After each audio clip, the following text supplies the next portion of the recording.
Good evening ma'am.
Good evening ma'am.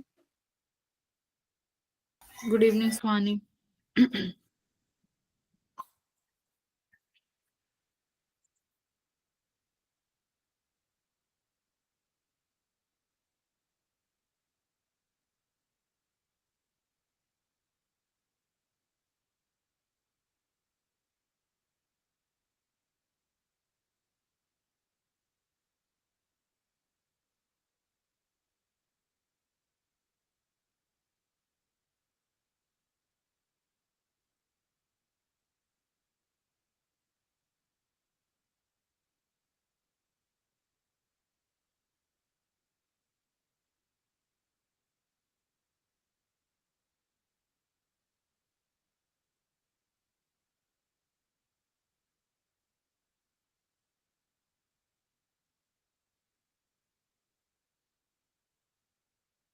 Good evening ma'am.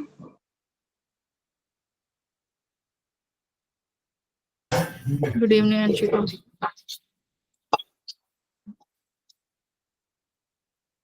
देखो तुम्हारा भी 31 तारीख को मेजर टेस्ट होगा, ठीक है? तो कोई भी उस मेजर टेस्ट को मिस नहीं करेगा, कोई भी बच्चा।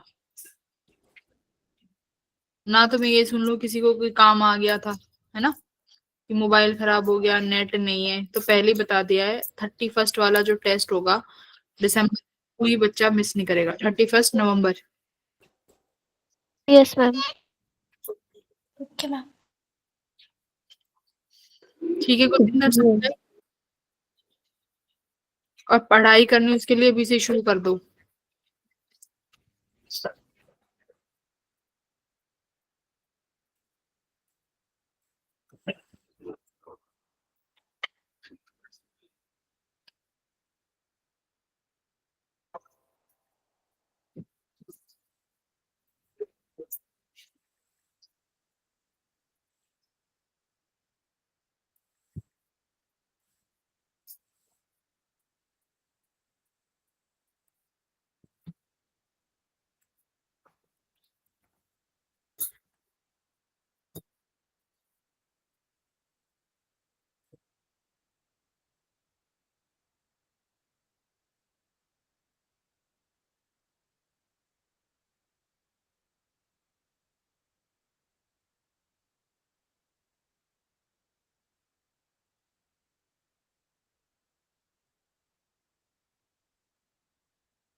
नेहा नहीं आई, बाकी तो सब आ गए। सुहानी, सौम्या, संध्या, नींदर, प्रतीक नहीं आया ना।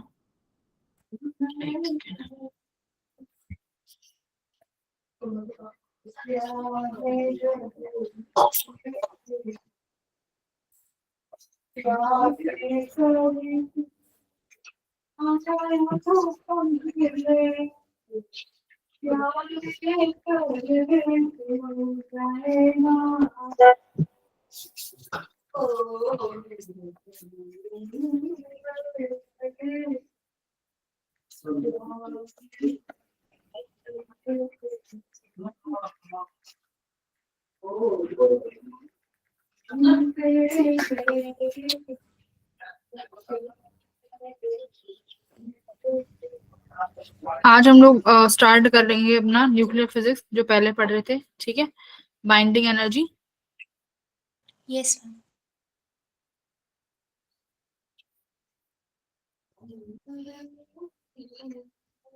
लास्ट क्लास में बाइंडिंग एनर्जी के बारे में क्या बताया था तुम लोगों को?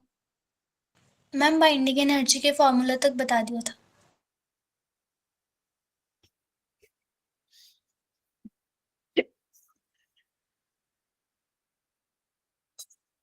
हाँ, क्या फॉर्मूला बताया था?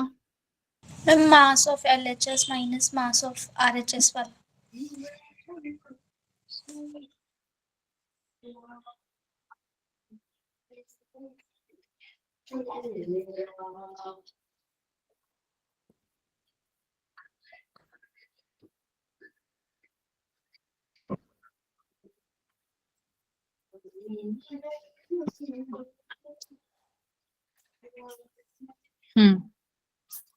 आज उसी को ही स्टार्ट करेंगे। मैंने तुम्हें एक क्वेश्चन भी कराया था क्लास में, है ना? बाइंडिंग एनर्जी पे एक और क्वेश्चन करो।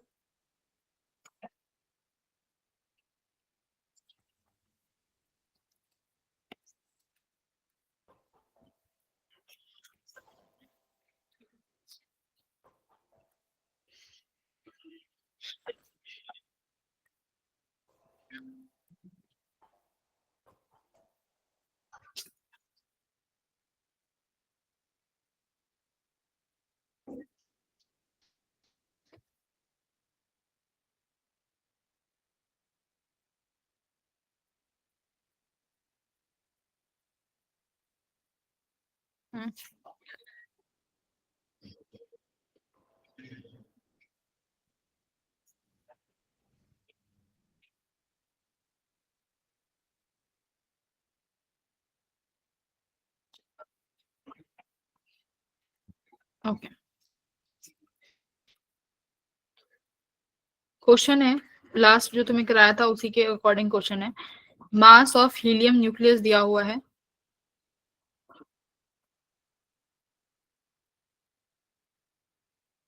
6.647 इंटू 10⁻⁻27 kg। ठीक है, kg में दिया हुआ है।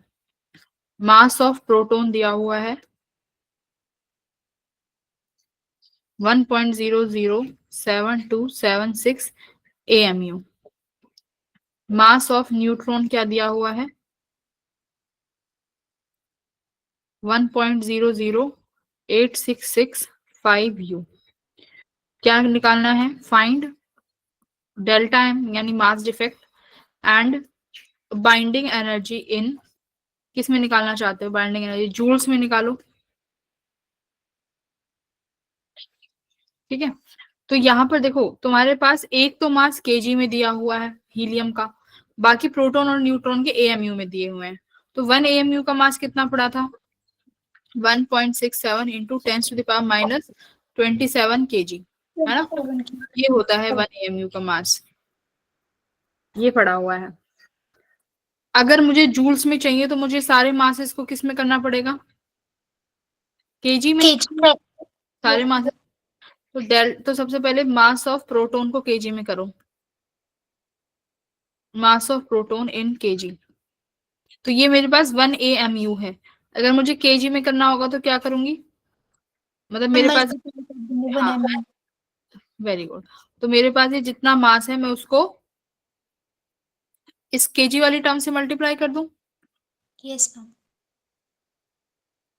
करेक्ट। ऐसे ही मैं मास ऑफ न्यूट्रॉन उसको केजी में निकाल सकती हूँ। कैसे? 1.00865 मल्टीप्लाई बाय, एक एएमयू में इतना है तो इतने एम में कितना हो जाएगा? 1.67 tens to the power minus 27। तो ये मेरे पास दोनों केजी में न्यूट्रॉन और प्रोटॉन का मास आ जाएगा। यस फिर सर। तो मुझे डेल्टा एम निकाल के बताओ कि डेल्टा एम कितना आ रहा है। तो डेल्टा एम के लिए तुम करोगे A mass of z into mass of proton plus a minus z mass of neutron minus mass of nucleus, है ना? करो। Yes ma'am.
आ गया tens to the power minus 27।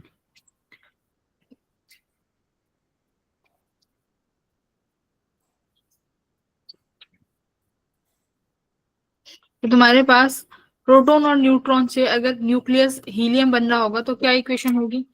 Equation क्या बनेगी? मास कितने प्रोटॉन लगेंगे?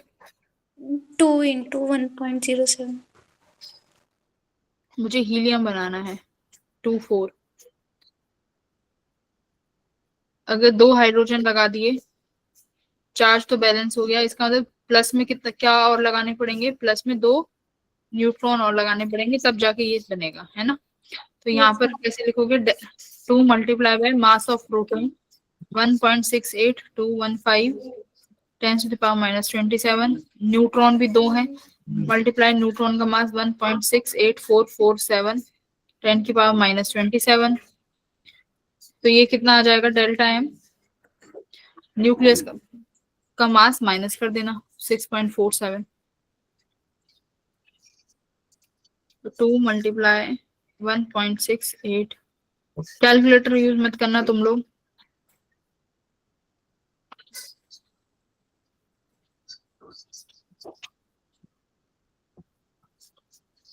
समझ में आ रहा है ना क्या करना है? बस वैल्यूज ही रखनी है, कैलकुलेशन है प्योरली।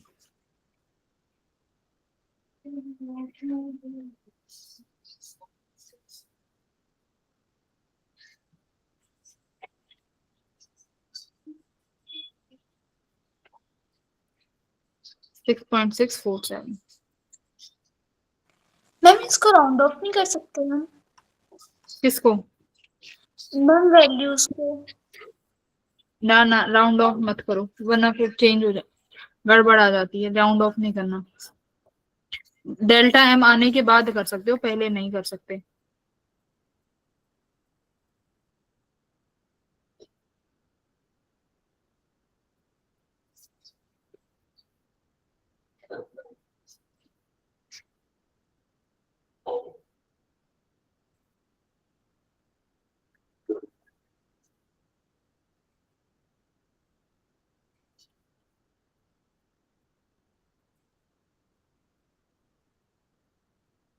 है ना?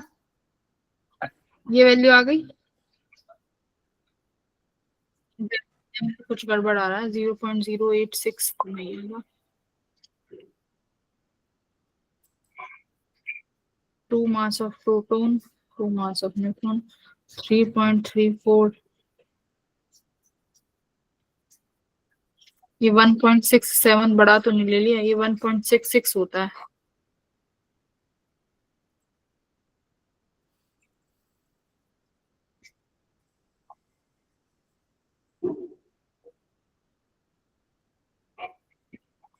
ये आना चाहिए था मास ऑफ प्रोटॉन 1.67।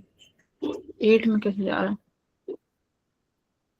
ये 1.6 तक ही ले लो। एक काम करो, देखो ये जो मास ये लिया है ना 1 am इक्वल टू 1.67, 1.6 तक ले लो, 7 तक तो वैल्यू बढ़ी जा रही है। यस मैम, आपने पहले वाले क्वेश्चन में भी 1.6 लिया था। हाँ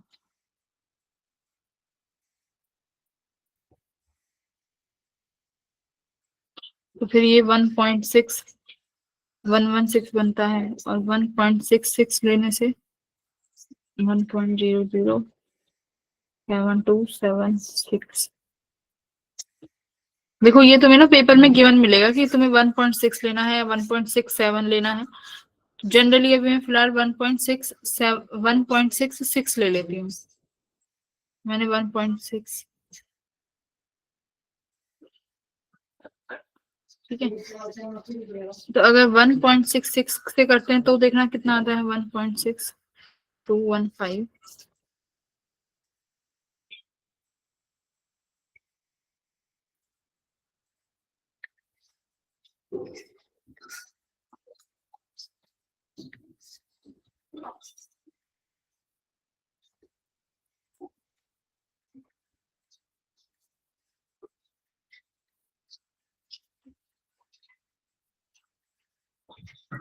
ये 1.67207 ये बनेगा।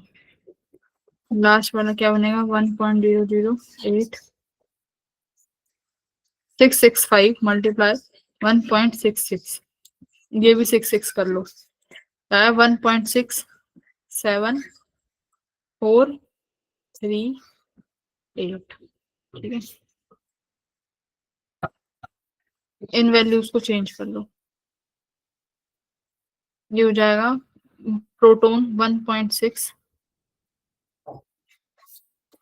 1.67207 1.67438। अब निकालो डेल्टा एम कितना आ रहा है इस वाली वैल्यू से, करो जल्दी निकालो।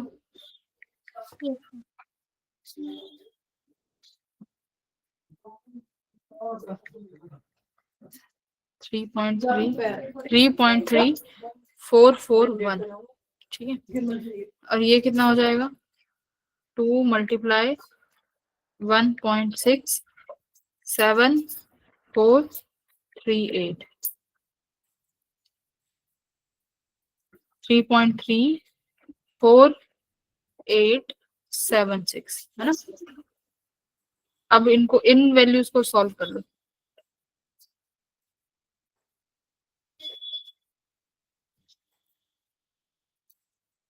ये आ रहा है 6.69306। ये माइनस करो टर्म, 6.647। ठीक है, तो ये आया है 0.04606 है ना डेल्टा एम। तो ये ही डेल्टा एम है हमारे पास, और एनर्जी क्या हो जाएगी बेटा, डेल्टा एम C² है ना, डेल्टा एम इंटू सी स्क्वायर। 0.0460। अब मेगा वोल्ट 931 मत करना क्योंकि जूल्स में निकालनी है, तो मल्टीप्लाई बाय सी स्क्वायर करेंगे तो 9 इंटू 10⁻16। तो ये कितना आ जाएगा,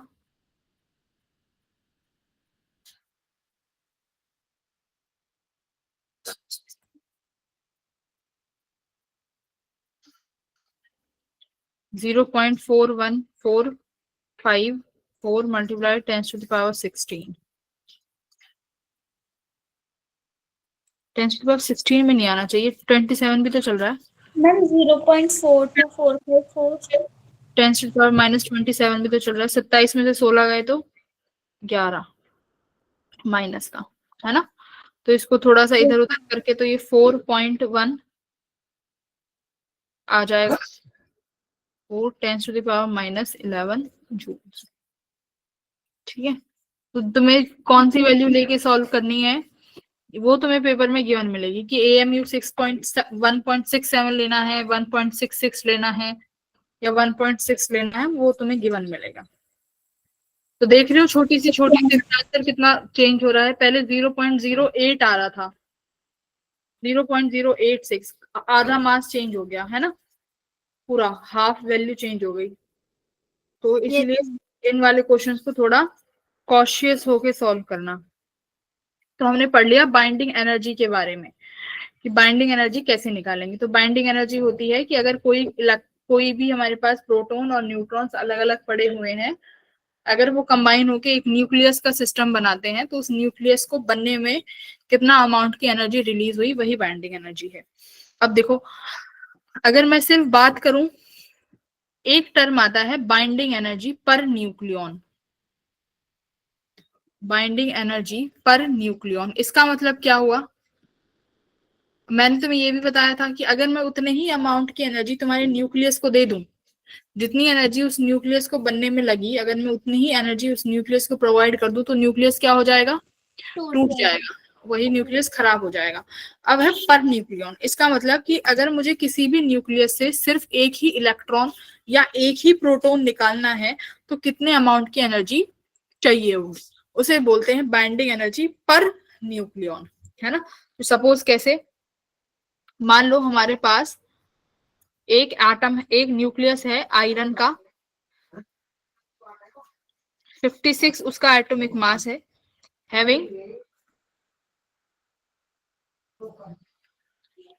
हैविंग बाइंडिंग एनर्जी कितना? 492.8 मेगा इलेक्ट्रॉन वोल्ट। ठीक है, तो आयरन का जब न्यूक्लियस बना तो इतने अमाउंट की एनर्जी रिलीज हुई, कितनी? 492 समथिंग। मान लो मेरे पास अब एक बिस्मथ का है, अब बिस्मथ में जो एनर्जी इसके पास है 209 न्यूक्लियॉन्स, आयरन के पास थे सिर्फ 56 न्यूक्लियॉन्स, है ना भाई, ये मास नंबर ही तो है। मास नंबर क्या होता है? Total number of nucleons. Bismuth के पास 209 है, मतलब इसका मास नंबर ज्यादा है।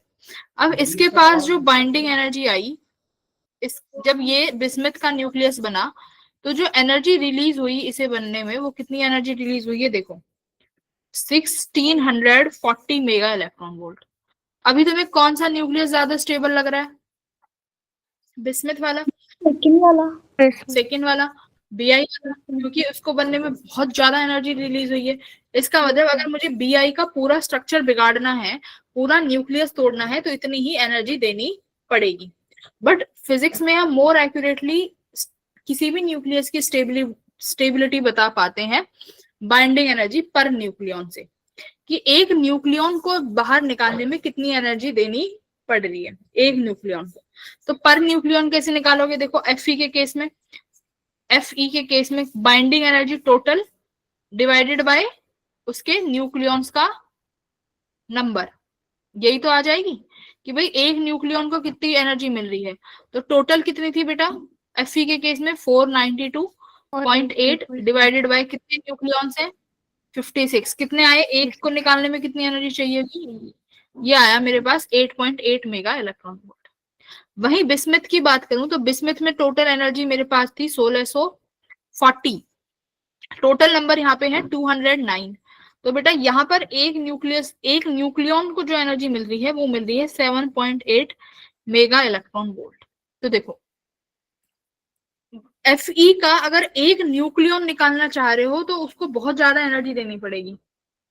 आयरन का अगर इस आयरन को अगर एक इलेक्ट्रॉन बाहर, सॉरी, एक न्यूक्लियन मतलब प्रोटॉन या न्यूट्रॉन न्यूक्लियस से बाहर निकालना है तो ज्यादा एनर्जी देनी पड़ेगी, लेकिन बिस्मथ के को कम देनी पड़ेगी। तो इसीलिए स्टेबिलिटी सबसे ज्यादा किस पे डिपेंड करती है? बाइंडिंग एनर्जी पर न्यूक्लियन पे, पर न्यूक्लियन पे, है ना। देखो, ऐसा भी तो होता है, जैसे मान लो मैंने किसी को दे दी 10 चॉकलेट, ठीक है, मैंने एक ग्रुप में 10 चॉकलेट दे दी और मैंने एक ग्रुप में सिर्फ 5 ही चॉकलेट्स दी। और लेकिन जो 10 वाला, जिसको मैंने 10 चॉकलेट दी, अब उस ग्रुप में मान लो बच्चे भी तो बहुत हैं, उस ग्रुप में मान लो 20 बच्चे हैं, उस ग्रुप में 20 बच्चे हैं, तो भाई 10 बच्चे तो रह गए ना बिना चॉकलेट के। और जो दूसरा ग्रुप है जहां मैंने 5 चॉकलेट्स दिए हैं, वहां मेरे पास कुल 4 ही बच्चे हैं, तो एक चॉकलेट फिर भी एक्स्ट्रा है ना। तो यस मैम। हाँ, इसी तरीके से एनर्जी का डिस्ट्रीब्यूशन देखो कि डिस्ट्रीब्यूशन कहाँ हुआ है। अब जहां पर नंबर ऑफ न्यूक्लियॉन्स ज्यादा हो गए, वहां पर डिस्ट्रीब्यूशन नहीं हो पाया एनर्जी का। हर एक न्यूक्लियॉन के पास कम कम चीजें आ रही हैं, है ना, छोटा छोटा छोटा थोड़ा एनर्जी आ रहा है। लेकिन वहीं पर अगर मेरे पास कम नंबर ऑफ न्यूक्लियॉन्स होंगे, तो उनके पास जो ईच न्यूक्लियॉन्स के पास जो एनर्जी बटेगी वो ज्यादा होगी। तो एक न्यूक्लियॉन को निकालने में ज्यादा मेहनत करनी पड़ेगी। तो यहां से आता है बाइंडिंग एनर्जी पर न्यूक्लियॉन। तो मोर स्टेबल टर्म है क्या, पर न्यूक्लियॉन की एनर्जी। तो हम पर न्यूक्लियॉन को देखेंगे कि पर न्यूक्लियॉन में किसके पास ज्यादा एनर्जी है। जिसके पास ज्यादा एनर्जी होगी वो ज्यादा स्टेबल होगा। तो अब बताओ यहाँ कौन ज्यादा स्टेबल है, Fe। आयरन। तो दिस इज मोर स्टेबल। ठीक है, तो ये कंक्लूजन होगा, दिस इज मोर स्टेबल, ये ज्यादा स्टेबल है। अभी इस पे भी आएंगे। अब इसी के लिए आता है हमारे पास एक ये वाला कर्व। ठीक है, ये क्या कर्व है देखो, यहाँ पर एक्स एक्सिस पे है मेरे पास न्यूक्लियॉन का नंबर, न्यूक्लियॉन नंबर, वाई एक्सिस पे दिया हुआ है बाइंडिंग एनर्जी पर न्यूक्लियॉन, यहाँ दिया हुआ बाइंडिंग एनर्जी पर न्यूक्लियॉन। तो देखो यहाँ पर क्या दिखा रखा है कि कहीं पर तो तुम्हें पीक दिखाई दे रहा होगा, ये जैसे ये पीक है, यहाँ पीक आ गया, यानी कुछ तो मेरे ऐसे न्यूक्लियाई हैं जिनकी बाइंडिंग एनर्जी पर न्यूक्लियन बहुत ज्यादा है, जिनकी बाइंडिंग एनर्जी पर न्यूक्लियन बहुत ज्यादा है, जैसे ये पीक दिखाई दे रहे हैं। अब कुछ ऐसे हैं जिनकी बाइंडिंग एनर्जी पर न्यूक्लियन बहुत कम है, जैसे एक तो ये हो गया, ये नीचे चला गया, देखो ये हो गया, ये कितनी एनर्जी कम है, इस तरीके से। फिर आगे बढ़ोगे तो देखोगे यहाँ पर जो यहाँ पर बाइंडिंग एनर्जी है ये बहुत मैक्सिमम हुई, उसके बाद बाइंडिंग एनर्जी पर न्यूक्लियन क्या होती चली गई, डिक्रीज होती डिक्रीज। चली गई। अब देखो ये न्यूक्लियॉन्स का नंबर है, आगे जैसे जैसे बढ़ोगे तुम्हारा न्यूक्लियस का साइज बढ़ता चला जाएगा, न्यूक्लियस का साइज बढ़ता चला गया मतलब न्यूक्लियॉन्स बहुत ज्यादा हो गए, नंबर ऑफ न्यूक्लियॉन्स बहुत ज्यादा हो गए। तो नंबर ऑफ न्यूक्लियन ज्यादा हो गए तो मतलब बाइंडिंग एनर्जी एक न्यूक्लियन पे जो आएगी वो बहुत कम होती चली जाएगी। तो यार इसका मतलब जो ये वाले न्यूक्लियाई हैं, जो हैवी न्यूक्लियाई हैं, इन्हें बोलेंगे हम हैवी न्यूक्लियाई। ये कैसे हैं, ये भी अनस्टेबल हैं। ये क्या है बेटा, ये अनस्टेबल न्यूक्लियाई होते हैं क्योंकि बाइंडिंग एनर्जी इतनी कम है, बाइंडिंग एनर्जी इतनी कम है कि ये डिके होना शुरू कर देते हैं। कुछ तो इतने अनस्टेबल होते हैं कि उनका खुद से ही डिके प्रोसेस स्टार्ट हो जाता है। कुछ हैवी न्यूक्लियाई इतने अनस्टेबल हैं कि वो अपने आप में डिके स्टार्ट कर देते हैं। वो क्या होता है वो भी हम अगली क्लास में देखेंगे। कौन आना चाहता है इतनी लेट, प्रिंस, इसे तो एंट्री नहीं मिलेगी।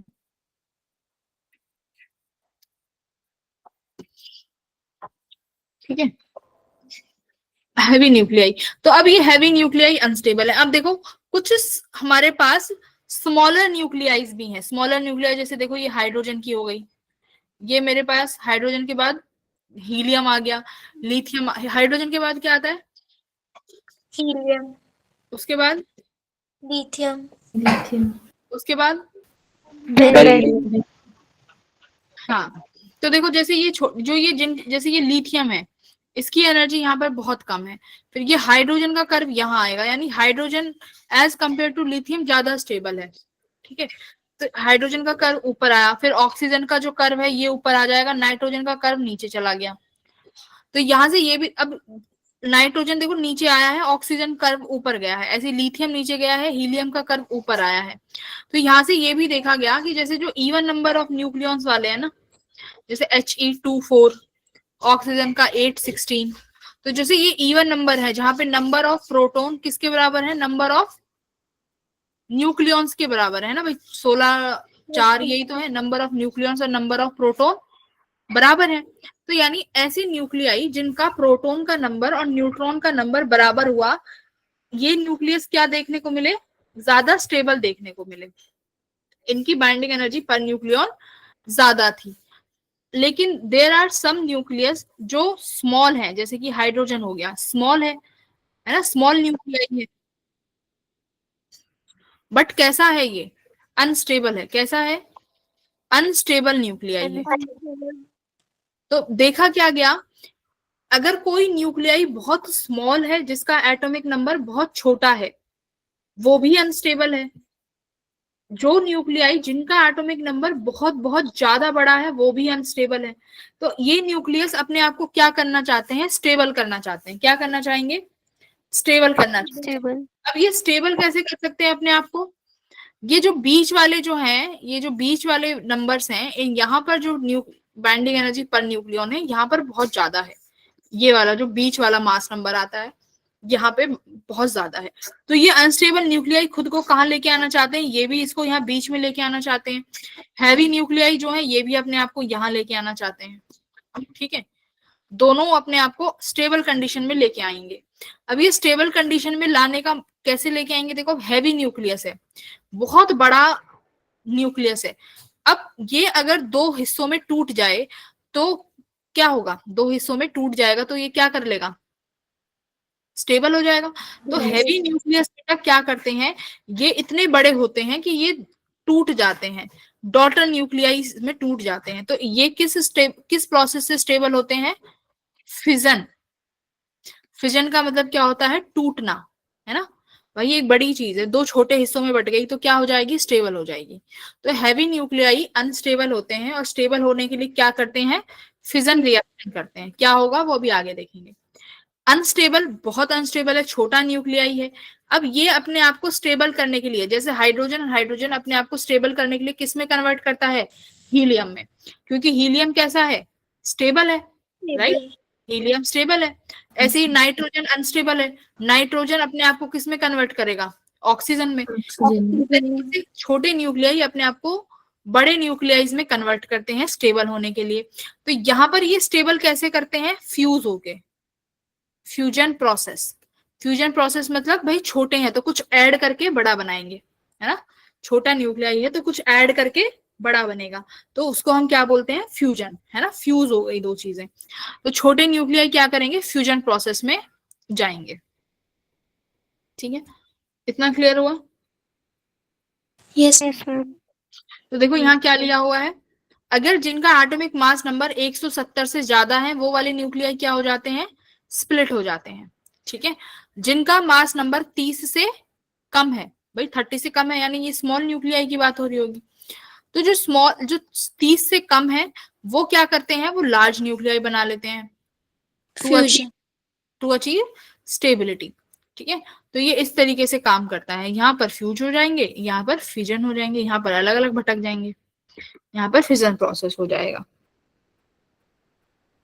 तो यहाँ पर तुम लिख भी सकते हो, क्या लिख सकते हो, देखो कि बाइंडिंग एनर्जी, अगर मेरे पास atomic number is greater than 80 है ना, तो बाइंडिंग एनर्जी क्या होगी, binding energy per nucleon decrease होती चली जाएगी। ठीक है, decreases but slowly, slowly decrease होगी, बहुत ज्यादा। बात समझ में आ गई। सेकंड क्या है, अगर एटॉमिक मास नंबर 230 के बराबर है तो सबसे स्मॉलेस्ट हो जाती है binding energy per nucleon. Binding energy per nucleon इसके लिए सबसे छोटी हो जाएगी, कितनी, 7.6 मेगा इलेक्ट्रॉन वोल्ट, यानी हाईली अनस्टेबल हो गया। ठीक है, सबसे ज्यादा स्टेबल कौन सा एलिमेंट है, मोस्ट स्टेबल एलिमेंट, हीलियम। नहीं, मोस्ट स्टेबल एलिमेंट है आयरन, Fe। ठीक है, आयरन इज सबसे ज्यादा स्टेबल, जिसके पास हाईएस्ट बाइंडिंग एनर्जी है। इसके पास बाइंडिंग एनर्जी पर न्यूक्लियन सबसे ज्यादा है, कितनी, 8.8 mega electron volt. Iron is सबसे ज्यादा स्टेबल एलिमेंट। ठीक है, यस मैम।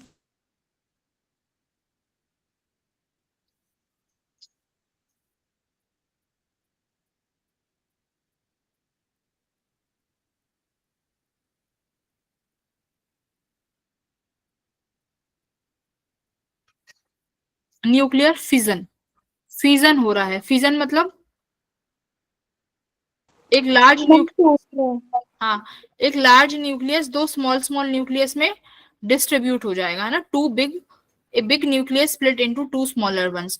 जो इनके स्मॉलर वन बनते हैं इनको बोलते हैं डॉटर न्यूक्लियाई। इनको क्या बोलेंगे? Daughter nuclei. और जो ये खुद अपना एटम होगा ये होता है इनका पेरेंट, इसको बोलते हैं पेरेंट न्यूक्लियाई। ठीक है, जैसे ये फिजन हो रहा है देखो, सबसे ज्यादा किसकी बात करते हैं तुम्हारे सिलेबस में? सबसे ज्यादा है यूरेनियम का। किसका? यूरेनियम। अब यूरेनियम हमारा हाईली अनस्टेबल एटम है। यूरेनियम दो होते हैं देखो, एक तो यूरेनियम 235 होता है और एक यूरेनियम 238 होता है। 238 वाला स्टेबल है बट 235 वाला अनस्टेबल है। तो यही जाता है प्रोसेस में, है ना, यही फिजन होता है इसका। तो ये वाला न्यूक्लियस बहुत ज्यादा कैसा है? रेडियो एक्टिव है, बट, है ना, रेडियो एक्टिव एलिमेंट है। तो 90 टू 235। तो इसको डिके कराने के लिए देखो क्या करना पड़ता है, एक न्यूट्रॉन लेके आएंगे।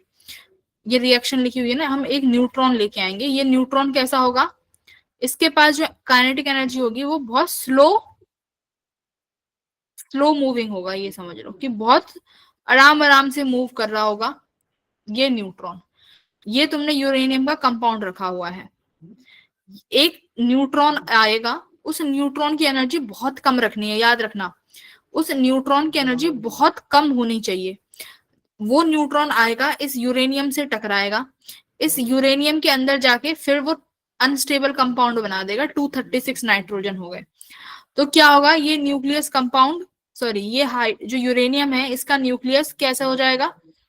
एक अनस्टेबल हो जाएगा और बाद में जाके कैसे टूट जाएगा? ये दो न्यूक्लियाई में डिस्ट्रीब्यूट हो जाएगा। ठीक है, तो अगर यूरेनियम फिजन करता है तो देयर आर चांसेस कि बहुत सारी न्यूक्लियाई बन सकती हैं। बहुत सारे चांसेस हैं कि कोई से भी दो न्यूक्लियाई बन सकते हैं, ऐसा फिक्स नहीं है कि हर बार दो ही बनेंगे। तो देखो जैसे पहली वाली रिएक्शन है, पहली वाली रिएक्शन में यूरेनियम किस में टूटता है? देखो यूरेनियम 92 236 ये कंपाउंड बन गया नाइट्रोजन, ये न्यूट्रॉन को खाने के बाद। इसके बाद जो ये है डिस्ट्रीब्यूट होता है बैरियम में। बैरियम में डिस्ट्रीब्यूट हुआ तो कितनी, बैरियम के पास एटॉमिक नंबर 56, ये 144 प्लस क्रिप्टॉन, क्रिप्टॉन में डिस्ट्रीब्यूट हुआ, क्रिप्टॉन का एटॉमिक नंबर 36, मास नंबर 89। ठीक है, तो इस प्रोसेस में 3 न्यूट्रॉन और निकल गए। बात समझ में आई? इस प्रोसेस में 3 न्यूट्रॉन और निकल गए, यानी यूरेनियम जब टूटा तो उसके बाद दो तो क्या बन गई? दो क्या बनी? मेटल्स। दो तो न्यूक्लियाई बन गए जिन्हें पेरेंट न्यूक्लियाई बोल रहे हैं। एक तो बेरियम बन गया और एक क्रिप्टॉन बन गया। अब मास नंबर वगैरह को कंजर्व करने के लिए और क्या निकल गया? 3 न्यूट्रॉन और निकल गए। न्यूट्रॉन। और पॉसिबिलिटी क्या है? अगर यूरेनियम 92 236 हो सकता है और किस में डिस्ट्रीब्यूट हो जाए? एसबी में, एसबी में टूट जाए। एसबी का एटॉमिक नंबर 51 और इसका मास नंबर 133 प्लस हो सकता है एस एनबी में टूट जाए तो एनबी का 41 99। इस वाले केस में कितने प्रोटॉन वो निकलेंगे? Neutron 4 neutron. निकले बेटा 4 न्यूट्रॉन। ये देखो इस केस में मेरे पास 4 न्यूट्रॉन निकले। ये सेकंड रिएक्शन। थर्ड रिएक्शन देखो, हो सकता है जेनन में टूट जाए, एसआर में टूट जाए। इस केस में कितने न्यूट्रॉन निकले? 2 न्यूट्रॉन। कितने न्यूक्लियॉन निकलेंगे? 2 न्यूट्रॉन, 2 न्यूक्लियॉन्स। तो इसका मतलब ऐसा फिक्स नहीं है कि अगर मेरा एक न्यूक्लियस फिजन में जा रहा है तो फिक्स न्यूक्लियस में टूटेगा। ऐसा कोई भी फिक्स गारंटी नहीं है। There are so N number of chances कि किस में टूट सकता है। ठीक है, there are so many possibilities, बहुत सारी पॉसिबिलिटीज हैं जिसमें से 3 तुम्हारी स्क्रीन पे हैं। ठीक है, तो क्या कहा जाता है कि जब यूरेनियम फिजन प्रोसेस के अंडरगो जाता है तो क्या क्या होता है? जब फिजन ब्रेक होगा, सॉरी, जब यूरेनियम ब्रेक होगा तो क्या होगा? देखो इसमें क्यू वैल्यू लेट, ये तो एग्जांपल देके समझाया हुआ है, वेट।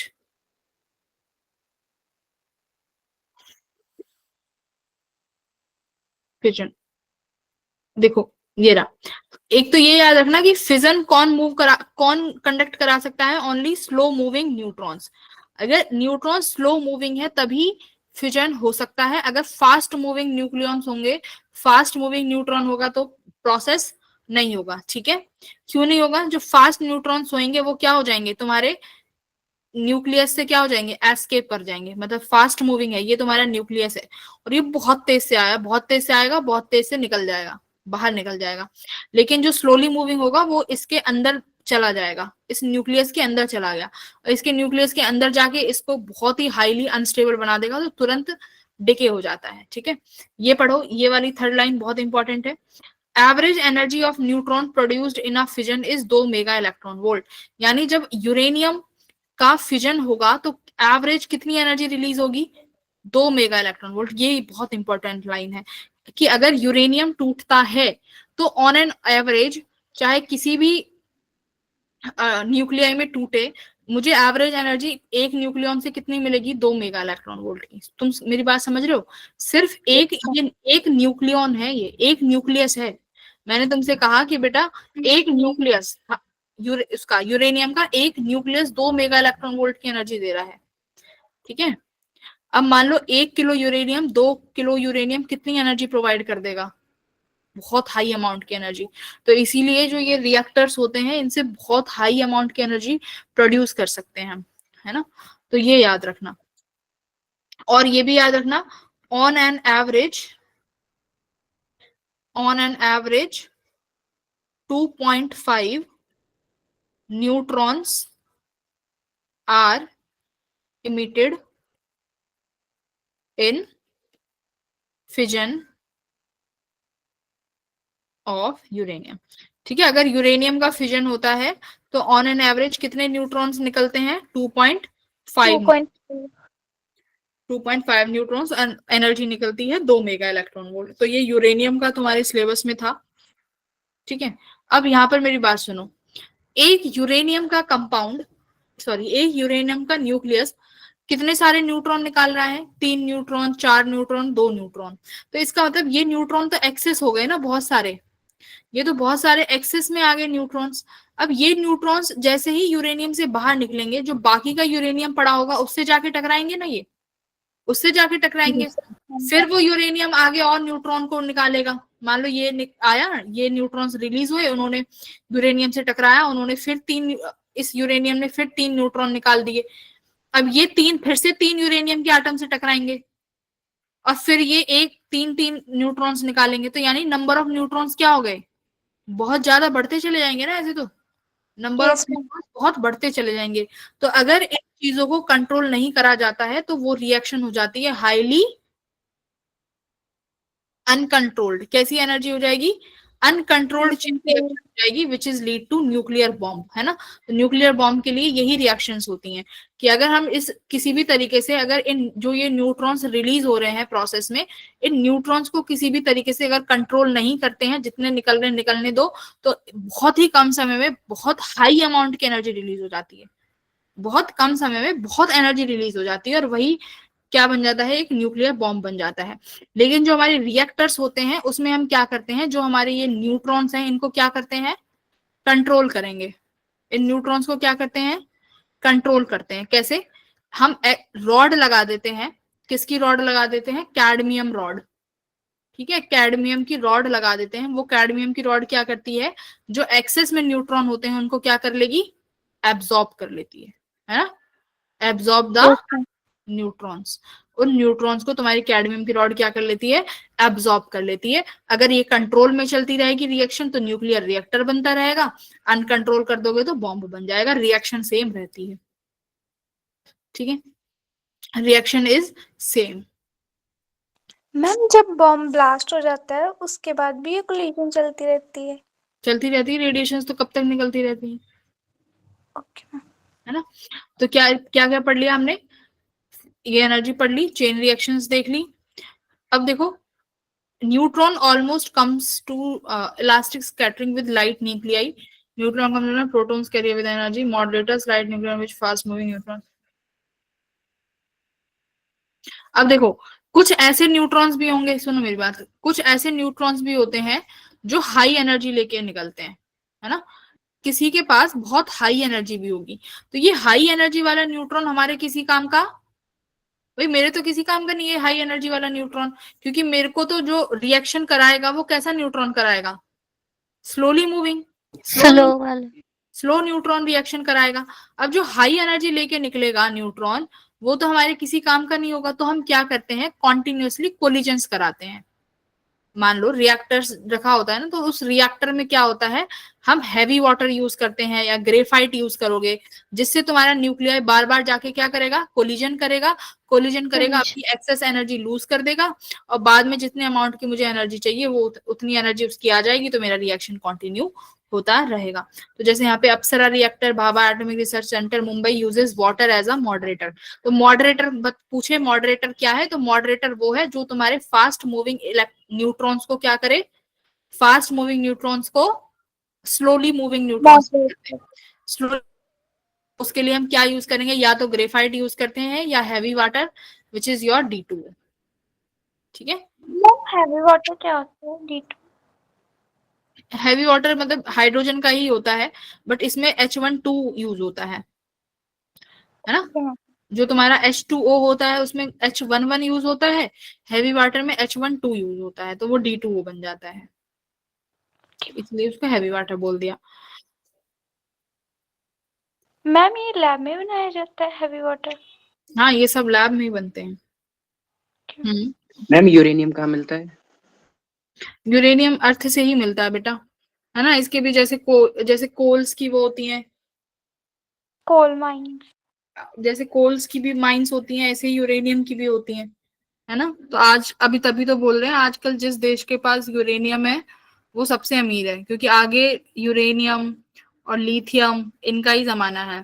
लिथियम की बैटरीज, यूरेनियम से एनर्जी, बिकॉज ये क्लीन फ्यूल होते हैं ना, इनसे कोई भी वो नहीं जनरेट होता।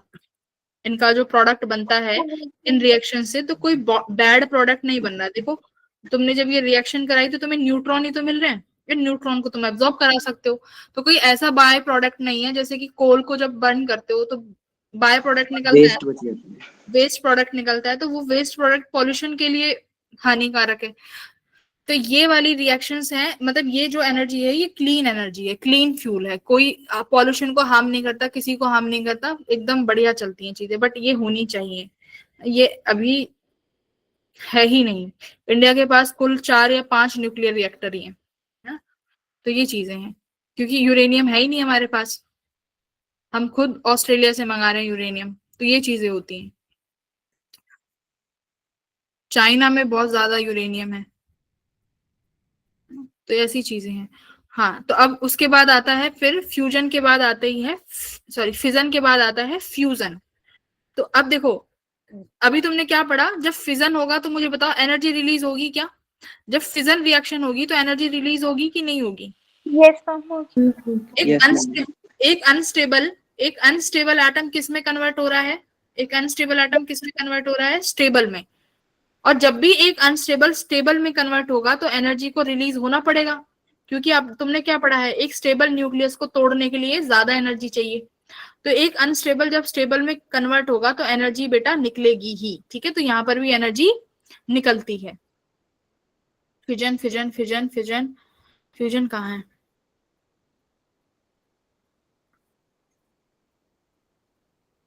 ये तो तुम्हारे बोर्ड्स के काम का है, ये मैं नहीं कराऊंगी।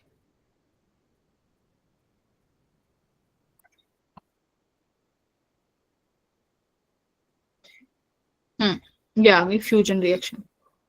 ठीक है, फ्यूजन रिएक्शन में क्या होगा? फ्यूजन कहाँ होता है? सन में फ्यूजन रिएक्शंस होती हैं। Yes ma'am. फ्यूजन में देखो क्या क्या होगा। यहाँ पर फ्यूजन के 3-4 एग्जांपल दिए हुए हैं। जैसे अगर मेरा हाइड्रोजन हाइड्रोजन मिलता है तो क्या बना रहा है? ड्यूट्रॉन बना, है ना। ये हाइड्रोजन का 1 1 मिलके क्या बना रहा है? ड्यूट्रॉन बना रहा है। तो जब ये बना है तो कितने अमाउंट की एनर्जी निकली है? 0.4 इलेक्ट्रॉन वोल्ट। तो यानी ये वाली प्रोसेस भी कैसी है? एनर्जी रिलीज कर रही है। यहां भी एनर्जी रिलीज हुई। ठीक है, अब देखो, अगर दो ड्यूट्रॉन मिलेंगे तो 2 ड्यूट्रॉन मिलके क्या बनाएंगे, हीलियम का 2-3, हीलियम का 2-3 बनाया तो कितनी एनर्जी रिलीज हुई, 5.49 मेगा इलेक्ट्रॉन वोल्ट। तो यानी यहाँ भी एनर्जी का रिलीज ही हो रहा है, ये याद रखना है ना, एनर्जी रिलीज हुई। ये रिएक्शन तो लिख लोगे ना, देखो ये तुम्हें याद नहीं करनी, बस तुम्हें ये याद रखना है कि अगर हाइड्रोजन हाइड्रोजन मिलेंगे तो क्या मतलब, अगर प्रोटॉन प्रोटॉन मतलब ये प्रोटॉन ही तो हो गया, प्रोटॉन प्रोटॉन मिलेंगे तो क्या बना देंगे, एक ड्यूट्रॉन बना देंगे, ठीक है। अगर 2 ड्यूट्रॉन ड्यूट्रॉन मिलेंगे तो हीलियम बनाएंगे, लेकिन उसका मास नंबर 3 हो जाएगा। अगर 2 हीलियम हीलियम के कंपाउंड मिलेंगे 3 वाले, तो ये एक कैसा कंपाउंड बनाएंगे, हीलियम बना देंगे, 2 प्रोटॉन रिलीज कर देंगे, कितनी एनर्जी निकलेगी, 12.86 मेगा इलेक्ट्रॉन वोल्ट। तो यानी यहां भी एनर्जी रिलीज हुई। अब देखो, अगर 4 हाइड्रोजन ले लिए, सॉरी 4 तुमने हाइड्रोजन ले लिए और उसको जब तुमने हीलियम में बनाया है तो कितनी अमाउंट की एनर्जी निकली है, 26.7 मेगा इलेक्ट्रॉन वोल्ट। यहाँ भी एनर्जी रिलीज हुई है। अब यहाँ से तुम कहोगे कि मैम ये सारा थोड़ी याद रखना है, ये बताओ याद क्या रखना है। याद ये रखना है कि जब भी हीलियम का कंपाउंड बनेगा, हीलियम का 2,4 बनेगा, तो सबसे ज्यादा एनर्जी रिलीज होगी। देख लो, चारों रिएक्शन में जब H2 4 बन रहा है तो सबसे ज्यादा एनर्जी निकल रही है ना, निकल रही है ना सबसे ज्यादा, यस मैम। क्योंकि हीलियम खुद एक स्टेबल कंपाउंड है। तो जितना स्टेबल कंपाउंड बनेगा उतनी ज्यादा एनर्जी बनेगी। तो और ये भी याद रखना, ये सारी रिएक्शंस कैसी हैं, ये सारी ऐसी रिएक्शंस हैं जहां पर एनर्जी रिलीज हो रही है, क्योंकि 3-4 रिएक्शन देके पूछ लेंगे कि कौन सी रिएक्शन में एनर्जी एब्जॉर्ब हो रही है और किस में एनर्जी रिलीज हो रही है। तो ये वाली जो एग्जांपल्स हैं ये एनर्जी रिलीज के हैं। यानी अगर मेरा प्रोटॉन प्रोटॉन मिलेगा, प्रोटॉन प्रोटॉन मिलके ड्यूट्रॉन बना देगा, ड्यूट्रॉन ड्यूट्रॉन मिलके क्या बना देंगे, हीलियम का 2-3 वाला बना देंगे, ठीक है। तो ये प्रोटॉन प्रोटॉन याद रखना, proton proton deuteron deuteron deuteron helium का 2-3, और हीलियम का 2-3 मिलके क्या बना देगा, हीलियम का 4 हीलियम का 4 वाला बना देगा बस। और हाइड्रोजन मतलब 4 प्रोटॉन मिलके तुम्हारा क्या बना देंगे, 4 प्रोटॉन मिलके फिर से क्या बना देंगे, तुम्हारा हीलियम का 2-4 बना देंगे। बस ये 4 इतनी चीजें याद रखना। और सबसे ज्यादा एनर्जी रिलीज होगी जब तुम्हारा ये बनेगा हीलियम का कंपाउंड, ठीक है। तो देखो यहाँ क्या लिखा हुआ है, 4 hydrogen atoms combine to form helium atom release this amount of energy. As the hydrogen in the core get depleted and becomes helium, the core starts to cool. तो ये कह रहा है कि जैसे ही सन का जो कोर है जहां पर बहुत सारी हाइड्रोजन है, वो हाइड्रोजन जैसे जैसे हीलियम में कन्वर्ट होती जाती है, कोर कैसा होता जाता है, कूल। क्योंकि भाई हीलियम कैसा कंपाउंड है, स्टेबल। अगर हीलियम ही बन जाएगा तो तुम्हारी फिजन की प्रोसेस स्टॉप हो सॉरी फ्यूजन की प्रोसेस क्या हो जाएगी, स्टॉप हो जाएगी। तो धीरे धीरे टेम्परेचर जो होगा वो क्या होता चला जाएगा, कम होता चला जाएगा। अब देखो, the star begins to collapse under its own gravity which increase the temperature of the core. ये छोड़ो, if this temperature increases to about this K fusion take place again, the time of helium nuclei convert into carbon. Yes, सुनो अब क्या होगा, सबसे पहले अगर सन का फ्यूजन हो रहा है, मेरी बात सुनो, सन का फ्यूजन होता है ना, तो पहले हाइड्रोजन, जितनी भी हाइड्रोजन होती है वो सारी किस में कन्वर्ट होती है, सारी की सारी हाइड्रोजन हीलियम बनती है। तो अब हीलियम, अब एक चीज और है मेरी बेटा, फ्यूजन हो जाता है, फ्यूजन कंडक्ट कराने में सिर्फ क्या चाहिए था, फ्यूजन को कंडक्ट कराने में बस एक स्लो न्यूट्रॉन चाहिए था। अब यहां पर लिखा हुआ है फ्यूजन इन द सन, क्या ये चीजें रियल में हो सकती हैं, क्या ये अर्थ पे पॉसिबल है, ये चीजें अर्थ पे ये चीजें पॉसिबल नहीं है। अगर मैं तुमसे कहूं कि 2 प्रोटॉन प्रोटॉन लेके जोड़ दो तो नहीं हो पाएगा। क्यों, क्यों नहीं हो पाएगा बताओ, प्रोटॉन कैसा साइन है, प्लस, दूसरा proton positive. Positive positive repel करेंगे। अब तुम कहोगे न्यूक्लियर फोर्सेस तो बहुत स्ट्रांग है, बट न्यूक्लियर फोर्सेस हैं कितने रेंज में, वेरी शॉर्ट रेंज फोर्स। कैसे फोर्सेस हैं, बहुत शॉर्ट रेंज फोर्सेस हैं, है ना। तो 2 प्रोटॉन को इतना पास लाने के लिए यानी तुम्हें कूलम्बिक रिपल्शन के अगेंस्ट वर्क करना पड़ेगा, और उसके अगेंस्ट वर्क करने के लिए तुम्हें क्या देनी पड़ेगी, एक्सटर्नल एनर्जी। और वो एनर्जी इतनी हाई अमाउंट की होती है, वो तभी दे पाते हैं जब टेम्परेचर बहुत बहुत इनफाइनाइटली ज्यादा हो, जो कि अर्थ पर पॉसिबल नहीं है। नहीं अर्थ पे पॉसिबल। इसीलिए फ्यूजन रिएक्शंस कहां पर होती हैं मोस्टली? सन में। सन, सन के पास, सन में ही होती हैं। सन के पास क्या, स्टार्स हो गए, सन हो गए, इनमें ही ये प्रोसेसेस होती हैं। तो रियल लाइफ में ये चीजें प्रोसेस नहीं होती, क्योंकि फ्यूजन को कराने के लिए एक पर्टिकुलर अमाउंट का टेम्परेचर चाहिए होगा। बात समझ में आई है ना? Yes ma'am. हाँ, टेम्परेचर। अब ये जैसे ही सारा हाइड्रोजन हीलियम में बन गया, अब हीलियम में बनने के बाद अगर हीलियम वाली कंडीशन सेटिस्फाई हो गई कि अगर हीलियम भी कार्बन में बन सकता है, क्योंकि भाई हीलियम से ज्यादा स्टेबल कौन है? हीलियम से ज्यादा स्टेबल कार्बन है। तो हीलियम भी चाहेगा कि भाई मैं भी कार्बन में कन्वर्ट हो जाऊं, लेकिन उस हीलियम को कार्बन में बनाने के लिए एक पर्टिकुलर अमाउंट का टेम्परेचर चाहिए होगा। अगर वो टेम्परेचर रीच हो जाएगा तो सारा का सारा हीलियम किस में कन्वर्ट हो जाएगा? कार्बन, कार्बन में कन्वर्ट हो जाएगा, है ना? तो ये क्या लिखा है? This kind of process can generate through fusion higher and higher mass number elements. ठीक है, तो ये ऐसे बन जाता है। तो ये सन की एज भी लिखी हुई है, there is enough hydrogen to keep glowing for 5 billion years, the outer end will expand turning. ठीक है, after that the hydrogen burning will stop and sun will begin to cool and will start to collapse under its gravity, increasing the core temperature। ये तो पता ही होगा ना, बाद में हर एक स्टार किसमें ड्रॉप हो जाता है? कोलैप्स हो जाता है ना वो अपनी ग्रेविटी में ही। यस। वो बाद की चीजें, वो छोड़ो। तो ये हुआ तुम्हारा फिजन और फ्यूजन। ठीक है, तो फ्यूजन के लिए देखो क्या लिखा हुआ है, ये फ्यूजन रिएक्शन है। Fusion achieved by raising the temperature of the system so that particles have enough kinetic energy to overcome the coulombic repulsion. ये वही चीज है जो अभी समझाई थी कि भाई इतनी एनर्जी देनी पड़ेगी कि उस रिपल्शन को अपोज कर पाए। और ये कैसे दे पाएंगे? बहुत बहुत ज्यादा टेम्परेचर को बढ़ा के, जो कि पॉसिबल ही नहीं है। तो देखो यहाँ लिखा भी हुआ है, it is the source of energy output in the interiors of the stars. तो ये सिर्फ स्टार्स में ही होता है। The interior of the sun has temperature this, which is considerably less than the estimated temperature required for the fusion particle for of average energy.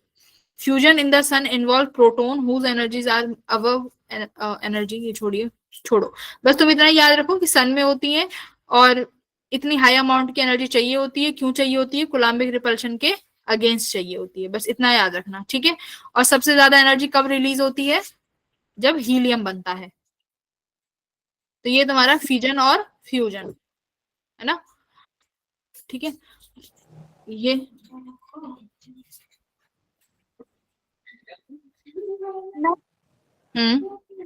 Ma'am आप कह रहे थे कि जो रेडियो एक्टिव रेज होती है वो सुटेबल मैम मेटल लगा के कैडमियम की वो एब्जॉर्ब कर देती है इन रेज को। मैम जब न्यूक्लियर ब्लास्ट होता है फिर जो उनकी रेडिएशंस निकलती हैं मैम वो काफी देर तक इफेक्ट करती है मैम, उन्हें नहीं एब्जॉर्ब करवा सकती मैम? हो जाती है ना बाद में एब्जॉर्ब, 4 5 6 दिन में एब्जॉर्ब हो जाती है वो। पर जहां वो एब्जॉर्ब होंगी, देखो ये चीजें होती हैं बहुत कंट्रोल्ड मैनर में करी जाती हैं, है ना? वहां पर तुमने एक ही साथ एक ही दिन में इतना एनर्जी डिफ्यूज कर दिया, तो वो एनर्जी कहाँ जाके स्टोर होगी? हवा में, पानी में। सारा रेडियो एक्टिव है ना? तो फिर कुछ बचेगा ही नहीं वहां पे जीवन जीने के लिए। तो ऐसी चीजें होती हैं, स्टोर तो वो हो जाएंगी हर जगह। ओके। एक second.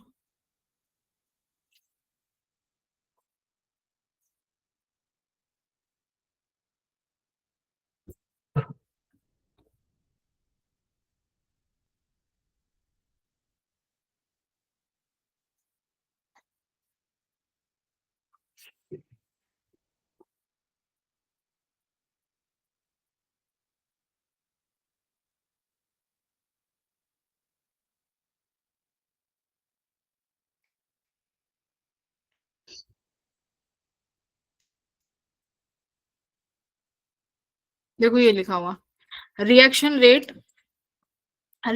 Is controlled through the rods which is made of cadmium, है ना? तो ये कैडमियम की रॉड्स हैं।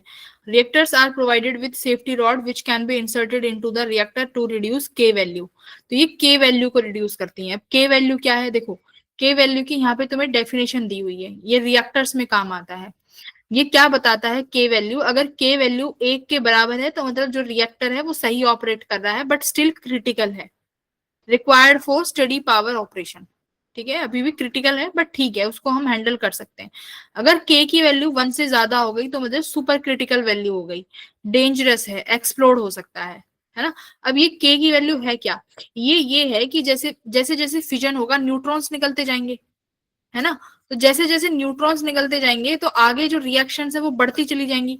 तो यहाँ लिखा हुआ है it is the ratio of number of fission produced by a given generation of neutrons to the number of fission of the preceding generation. ठीक है, अगर मान लो जैसे जैसे रिएक्शन आगे बढ़ रही है वैसे वैसे नंबर ऑफ फिजन ज्यादा हो रहा है एज कंपेयर टू द प्रेसीडिंग। भाई देखो, मान लो अभी एक न्यूट्रॉन ने पहले 10 रिएक्शंस कराई, किसी न्यूट्रॉन ने पहले 10 रिएक्शन कराई, उन 10 रिएक्शंस के बाद क्या होगा, हर एक रिएक्शन से 3 न्यूट्रॉन निकलेगा, हर एक रिएक्शन से 3 न्यूट्रॉन निकलेगा। अब इन्होंने बोला है कि अगर मान लो ये वाली वैल्यू 30 हो जाती है, आगे प्रोसीडिंग मेरी अभी 30 रिएक्शन पॉसिबल हो रही हैं, सपोज करो अब 30 रिएक्शन पॉसिबल हो रही हैं, तो ये वाली रेशो ऐसे ही होनी चाहिए कि ये 10/30 रहे, तो ये 1/3 चलता रहेगा ना, इस तरीके से। अगर ये मोर देन 1 हो जाएगा तो क्या हो जाएगा, ये चीजें बताती हैं कि रिएक्शंस अनकंट्रोल हो गई। तो ये भी याद रखना, मल्टीप्लिकेशन फैक्टर क्या बताता है कि आने वाली जो प्रोसीडिंग जो आने वाली जो रिएक्शंस होंगी वो पुराने वाली का कितने रेशो में आ रहा है ना। Fissions produced by given generation of neutrons, तो पुरानी वाली के कंपैरिजन में कितना रिएक्शन और हो रहा है वो बताता है के फैक्टर। तो के फैक्टर 1 से कम होना चाहिए, 1 के बराबर है तो भी क्रिटिकल है, और इसको कंट्रोल करने के लिए क्या लगाते हैं हम, कैडमियम की रोड लगाते हैं। ठीक है, तो ये तुम्हारा न्यूक्लियर रिएक्टर का थर्मल डायग्राम है जिसमें यहाँ पे कूलेंट लगा हुआ है। मैम कूलेंट क्या होता है? जो भी निकलती है उनको ठंडा करने के लिए। ठीक है, ये कूलेंट लगा हुआ है, ये स्टीम है टरबाइन बनाने के लिए, वाटर फोम कंडेंसर, ये इतना तुम्हारे उसके लिए है, बोर्ड्स के लिए, बट तुम्हें जो पढ़ना है वो याद रखना। कूलेंट क्या है, एक्सेस हीट को रिमूव करने के लिए है। ठीक है, अगर एक्सेस हीट हो जाता है तो एक्सेस हीट को रिमूव कर देता है। Transfer heat to a working fluid which produce steam, तो जो एक्सेस हीट जाएगी वो एक्सेस हीट कहाँ भेजेगा, इस फ्लूइड में भेजेगा, और ये फ्लूइड क्या करेगा, स्टीम बनाने में हेल्प करेगा। जो स्टीम होगी वो क्या करेगी, वो टरबाइन को घुमाएगी जहां से क्या प्रोड्यूस होगी, इलेक्ट्रिसिटी। ऐसे होता है, बात समझ में आ रही हो। ये पूरा रिएक्टर है, ठीक है। इस रिएक्टर से क्या होगी, हीट रिलीज होगी, है ना। हीट रिलीज हुई, ये हीट ही तो काम की है, एनर्जी जो Yes. निकल रही है ना, 2 mega electron volt, 27 mega electron volt, तो वो एनर्जी निकली किस फॉर्म में, हीट की फॉर्म में होगी। अब यहाँ पर जब हीट ज्यादा होगी तो हम कूलेंट का यूज करेंगे, तो कूलेंट क्या करेगा, एक्सेस हीट को रिमूव कर देगा। ठीक है, या फिर उस एक्सेस हीट को कहाँ ट्रांसफर कर देगा, सारी की सारी किसी फ्लूइड में, हो सकता है पानी हो, उस फ्लूइड में ट्रांसफर कर देगा। ये फ्लूइड फिर उस हीट से किस में कन्वर्ट हो जाएगा, स्ट्रीम में कन्वर्ट हो जाएगा। स्ट्रीम से क्या बन जाएंगी, टरबाइन, तो टरबाइन घुमा देगा, तो फिर क्या प्रोड्यूस हो गया, एनर्जी प्रोड्यूस हो गया। ठीक है, Yes. कोर क्या लिखा हुआ है, साइट ऑफ फ्यूजन, यहाँ पर फिजन, हाँ फ्यूजन तो हो ही नहीं सकता, फिजन हो सकता है। कंटेन फ्यूल एलिमेंट्स, यहाँ फ्यूल एलिमेंट रखा होता है, जैसे कि यूरेनियम ही होता है मोस्टली। मॉडरेटर होता है जहां पर न्यूट्रॉन को स्लो डाउन किया जाता है, बताया था ना। न्यूट्रॉन क्या है, मॉडरेटर क्या यूज करते हैं मॉडरेटर में, पानी। मैम रिएक्शन को स्लो डाउन करने से। H2O और ग्रेफाइट, और साथ में क्या लगा देते हैं, रिफ्लेक्टर भी लगा देते हैं कि बाहर कोई भी चार्ज लीकेज, कोई भी रेडियो एक्टिव वेस्ट बाहर ना जाए। तो ये तुम्हारा बन जाता है यहाँ पे न्यूक्लियर रिएक्टर। ठीक है, तो आज हमने कुछ फिजन और फ्यूजन रिएक्शंस देखी हैं। कल हम देखेंगे कि ये जो फिजन और फ्यूजन में जो यहाँ पे ये लिखा है ना, ये इतने मेगा इलेक्ट्रॉन वोल्ट एनर्जी निकल रही है, तो ये कैसे आई है ये एनर्जी। कल ये एनर्जी निकालना सीखेंगे कि जो ये लिखी हुई है इस एनर्जी को निकाल कैसे सकते हैं। ठीक है, Yes मैम।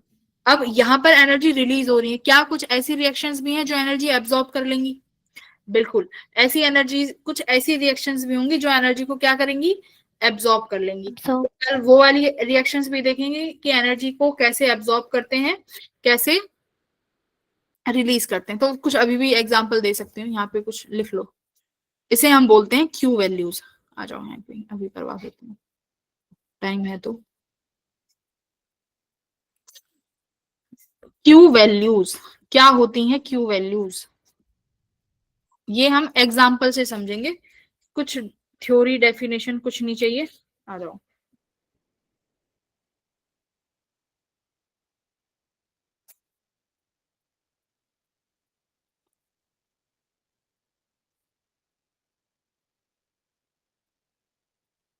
दूसरे बैच में हो, तुम्हारा सिलेबस हो गया पता है तुम्हें, बस यही रहता है, सेमीकंडक्टर्स और रहता है, लगातार कराएंगे सिलेबस कंप्लीट, जल्दी से जल्दी कराना है।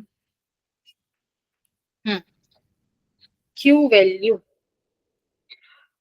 कैसे? मान लो मेरे पास एक ये रिएक्शन है H12 प्लस नाइट्रोजन, किसमें बन रहा है नाइट्रोजन? कार्बन में बन रहा है, ठीक है। C612 प्लस हीलियम का कंपाउंड, हीलियम का न्यूक्लियस बाहर निकाल दिया, ठीक है। ये तुम्हारी रिएक्शन है। इस रिएक्शन में हुआ क्या, मैं मास दे देती हूँ। H12 का मास दिया हुआ है बेटा 2.0141024। नाइट्रोजन का जो मास दिया हुआ है वो दिया हुआ है 14.003074, ठीक है। कार्बन का दे रखा है 12 और हीलियम का दिया हुआ है 4.002624। बात ये है कि इस प्रोसेस में एनर्जी एब्जॉर्ब हुई है या एनर्जी रिलीज हुई है, कैसे पता करें? सवाल तो यही है ना कि एनर्जी का एब्जॉर्प्शन हुआ है या एनर्जी रिलीज हुई है, कैसे पता लगाएंगे? तो देखो, इसका जब मैंने मास का एडिशन किया तो ये LHS और RHS, LHS के मास का एडिशन किया तो LHS आया 16.017176 U, RHS का एडिशन किया तो आया 16.002602 U। बताओ LHS का मास ज्यादा है कि RHS का? LHS LHS का। LHS। अब LHS का मास ज्यादा है, RHS का मास कम है, तो मास कम हो गया, यानी जो तुम्हारा प्रोडक्ट बना, प्रोडक्ट का मास कम हो गया रिएक्टेंट से, तो इसका मतलब कुछ मास क्या हो गया, गायब हो गया। और अगर कुछ मास गायब हुआ है तो वो गायब मास कहाँ गया होगा? एनर्जी में, यानी एनर्जी क्या हुई है यहाँ पर? एनर्जी रिलीज हुई है ना, एनर्जी रिलीज हुई है। अब मुझे बताओ क्या ये इक्वेशन बैलेंस्ड है? ये इक्वेशन बैलेंस्ड है क्या?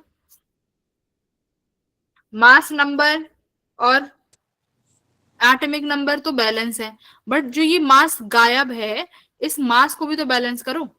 इस मास को बैलेंस करने के लिए हम यूज करते हैं ये क्यू वैल्यू। अगर मैं यहाँ पर RHS में प्लस क्यू कर दूं, अभी रुको, प्लस क्यू का मतलब क्या है पहले ये, अभी क्यू तो तुम्हें पता ही नहीं है, वेट वेट वेट, हाँ, तुम कहोगे मैम यहाँ पर डेल्टा M आया है मास डिफेक्ट, क्योंकि क्या करोगे, मास ऑफ रिएक्टेंट में से क्या करोगे, क्या माइनस करोगे? मास ऑफ प्रोडक्ट माइनस करेंगे। प्रोडक्ट का मास कम हुआ है मतलब एनर्जी रिलीज हुई है। एनर्जी जो रिलीज लिखोगे, एनर्जी रिलीज, उसका वैल्यू क्या लिखोगे? Delta M multiply by 931.5 mega electron volt, यही एनर्जी रिलीज होगी ना। Yes ma'am. अब इस एनर्जी रिलीज को भी तो बैलेंस करोगे, क्योंकि मास कम पड़ रहा है RHS की तरफ, तो यहाँ क्या लिखोगे? प्लस क्यू, है ना। अब इक्वेशन बैलेंस हुई तो यहाँ क्या लिखेंगे? प्लस क्यू लिखोगे। बात समझ में आ गई? Yes ma'am. Yes ma'am. तो डेल्टा M कितना आया इस केस में, लिख भी लो। डेल्टा M आ जाएगा, इसमें से ये माइनस कर दोगे तो दिस विल कम्स आउट कितना? 0.014577 एनर्जी रिलीज के लिए क्या करेंगे? 0.014577 मल्टीप्लाई बाय 931.5 कितना आया? ये आया 13.576 मेगा इलेक्ट्रॉन वोल्ट। कुछ अलग तो नहीं किया, वही किया है, बस डेल्टा M निकाल के 931.5 से मल्टीप्लाई कर दिया। तो मतलब ये एनर्जी क्या हुई होगी? रिलीज। तो इस इक्वेशन को बैलेंस करने के लिए इस एनर्जी को यहाँ पर RHS में ऐड करना पड़ेगा। बात समझ में आ गई? Yes yes ma'am. अब इसको बोलते हैं प्लस क्यू। क्या बोलेंगे? Plus Q. अब जिस रिएक्शन में हीट रिलीज हो, ऐसी रिएक्शंस कैसी होती हैं? Exothermic reaction. Exothermic reaction. ये एक्सोथर्मिक रिएक्शन है। और एक्सोथर्मिक रिएक्शंस हैं। और क्या पता चला प्लस क्यू में? एनर्जी रिलीज होगी, इसलिए एक्सोथर्मिक है।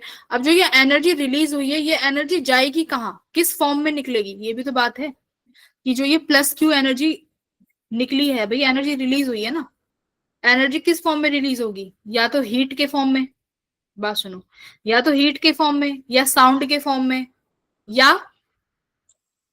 काइनेटिक एनर्जी के फॉर्म में। तुम बताओ किस में हो सकती है, किस फॉर्म में ये एनर्जी रिलीज होगी? हीट के फॉर्म में। हीट। यहाँ प्लस क्यू में जब एनर्जी रिलीज होती है, energy release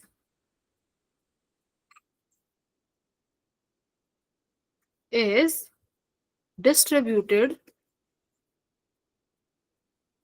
in the kinetic energy. याद रखना, काइनेटिक एनर्जी ऑफ प्रोडक्ट। तो जो प्रोडक्ट बने हैं ना तुम्हारे, इन प्रोडक्ट की कुछ ना कुछ काइनेटिक एनर्जी होगी, जिसमें वो एनर्जी दिखाई देगी। वही एनर्जी दिखाई तो देगी ना अगर रिलीज हुई है तो। यानी ये जो कार्बन और हीलियम बने हैं, इनके पास क्या होगा? कुछ ना कुछ काइनेटिक एनर्जी होगी। बात समझ में आ गई? Yes ma'am. तो ये हो गई तुम्हारी क्यू वैल्यूज। ठीक है। फिर अब मुझे बताओ कि नेगेटिव क्यू वैल्यू क्या हो सकती है? सोचो, नेगेटिव क्यू वैल्यू का मतलब क्या हो सकता है? जो एनर्जी एब्सॉर्ब। हाँ, क्या ऐसा हो सकता है कि आरएचएस का मास बढ़ जाए? कोई तो ऐसी रिएक्शन होगी जिसमें प्रोडक्ट का मास बढ़ जाएगा, जैसे यहाँ प्रोडक्ट का मास कम है, कोई तो ऐसी रिएक्शन होगी जिसमें प्रोडक्ट का मास कम होगा। भाई पॉसिबल तो है ना। तो जिस रिएक्शन में प्रोडक्ट का मास ज्यादा आ गया, अब बताओ मास बढ़ कैसे सकता है? खुद बताओ, मास बढ़ा कैसे होगा? मैम एनर्जी एब्सॉर्ब हुई। हाँ, एनर्जी को एब्जॉर्ब करा होगा, और वो एब्जॉर्ब एनर्जी प्रोडक्ट में ज्यादा मास में दिख रही होगी, है ना। वो एनर्जी कहाँ दिख रही होगी? प्रोडक्ट के मास में। तो ऐसी वैल्यूज जिनमें प्रोडक्ट का मास ज्यादा आ जाए, ऐसी इक्वेशंस जहां प्रोडक्ट का मास बढ़ जाए, आरएचएस की जो वैल्यू है उसका मास ज्यादा आ जाए, तो वहां पर कैसी वैल्यू निकलेगी? क्यू वैल्यू नेगेटिव हो जाएगी, और एनर्जी का क्या हुआ होगा? रिलीज हो, एब्जॉर्ब। मास एनर्जी का क्या हुआ होगा? Absorption, absorb. है ना, एब्सॉर्ब हुआ होगा। ठीक है। तो ये रिएक्शंस होती हैं, बाकी इनको और डिटेल में कल करते हैं। आज की क्लास के लिए इनफ है, काफी पढ़ लिया।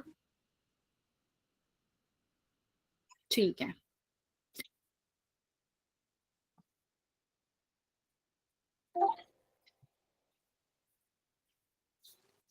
सेकंड लेक्चर था ना तुम्हारा? Yes ma'am. Yes ma'am.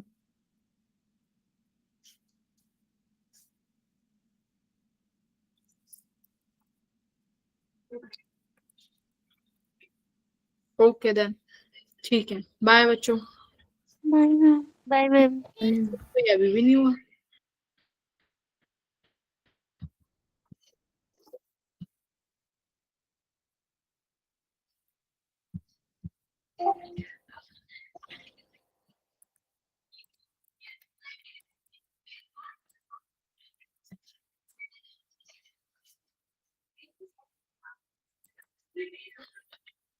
अबे क्या हो रहा है इसमें?